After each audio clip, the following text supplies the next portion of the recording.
Hi, shalom friends.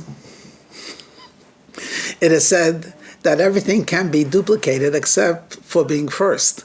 Because once you duplicate it, it's not first anymore, it's second. Or to put in different words, the original. I mean, just look around us and think, person comes up with a good product, and in no time, there are people that are imitating that good product, duplicating it, replicating it, copying it, and very often actually improving on it. Think of an idea. Good ideas spread very rapidly, and then there are spin-offs on that good idea, and eventually you don't even know where that good idea came from. In business, anyone that has a business model that's working very quickly finds himself being copied. I guess that's life, and that's health, and that's good. But every goodness has a flip side to it, and that is, can you duplicate truth? Now, you have to take a step back and say, well, what is the definition of truth? And I have to tell you, look in the dictionary, you'll see it's very elusive.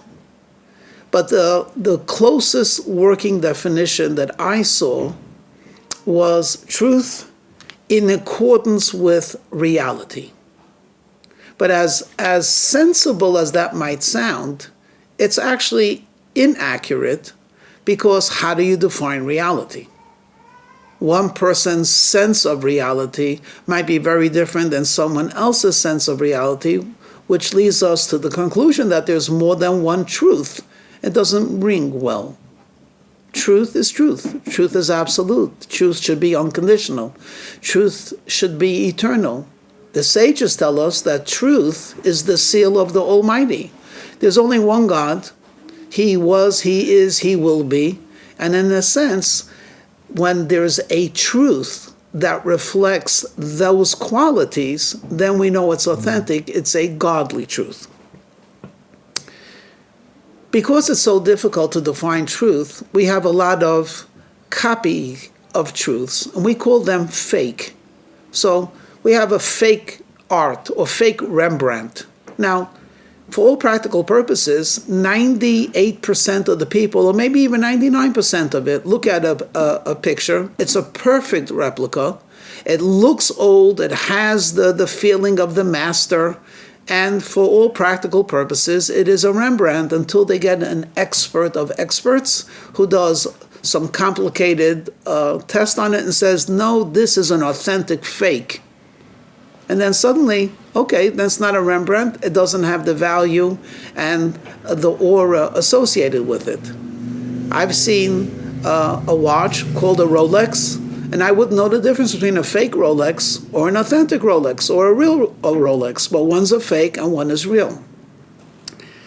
It's really very difficult to tell the difference between something masquerading as truth to truth itself.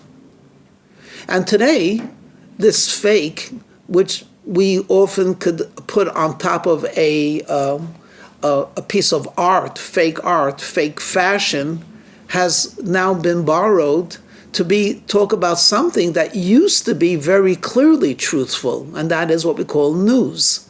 Either it happened or it didn't happen. If it was reported in the newspapers, almost by all definitions, it happened and it's truthful, and today we call it fake news. It didn't happen. It only happened partially. It was reported inaccurately. It was reported out of context. Fake news. Nothing is sacred anymore. We even have fake religion. We have today people that use the name of God to justify murder and mayhem.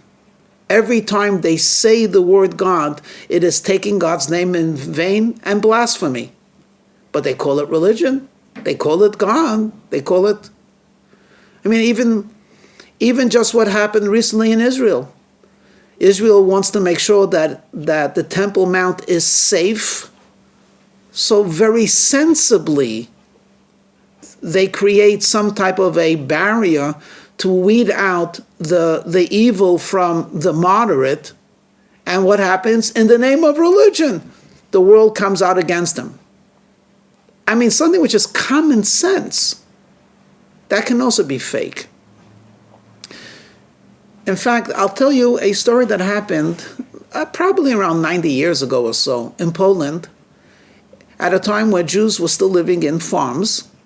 And there was one dairy farmer, and essentially his parnasa, his livelihood, was selling milk. So he had 2-3 cows, and he supplied milk to the entire village.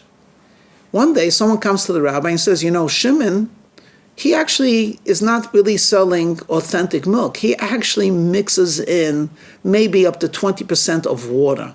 The rabbi was shocked. What are you talking about? That's geneva, that's stealing from people.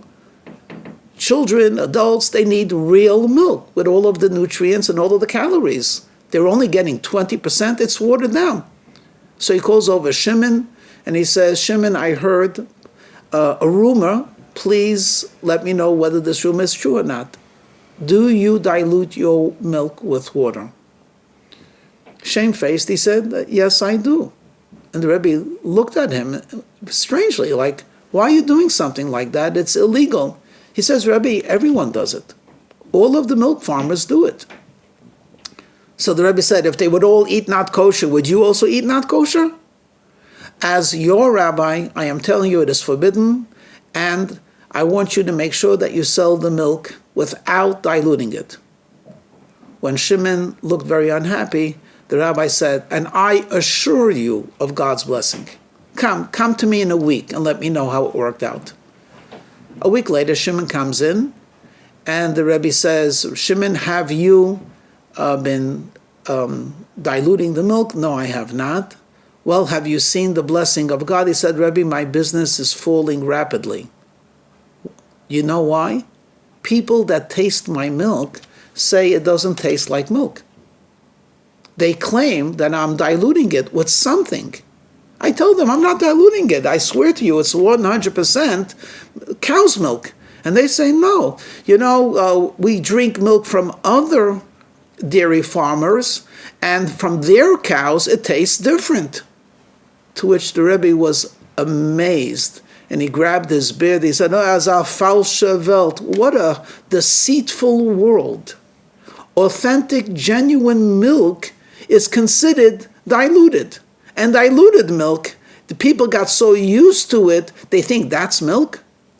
The end of the story, I believe, is he told them you could dilute it, but much less than 20%, whatever it might be. But it's a great story because how true it is. We've gotten so accustomed to hearing lies and to being exposed to falsehood that when it comes to hearing the truth, instead of instinctively responding to it, it sounds so odd, so strange. And you say to yourself, is that the truth? And what kind of question is that? Is that the truth? If the UN, for example, condemns Israel, 100 countries, cultured, civilized, productive, powers, shakers of the world economy, and they say Israel is wrong, so does that make Israel wrong? If people speak lies, does that make it truthful? There is something very genuine about the truth, something very authentic about truth.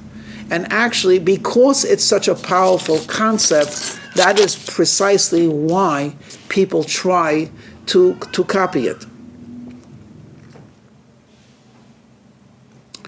Can you think of one thing which is absolutely true? Absolutely true from any direction, at any time. It is true, it was true, it will be true. Don't tell me 2 + 2 = 4. I'm looking for something deeper. I'll tell you, the Torah. The Torah is truth.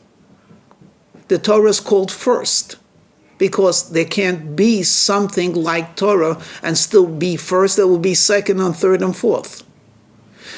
The Torah tells us Shabbat is on Saturday. It's Shabbat. You cannot do flexi time on Shabbat. You cannot make Shabbat on Wednesday with the prayers and the clothing, but it's Wednesday. Wednesday is not Shabbat.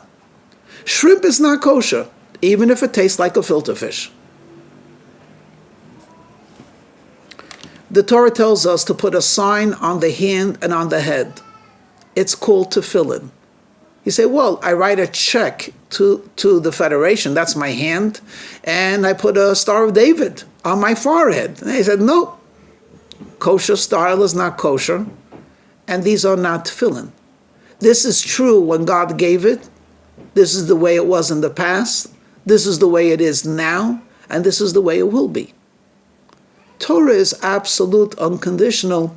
It's literally a ray of light in a sea of darkness. Let's go back to what I told you before about truth.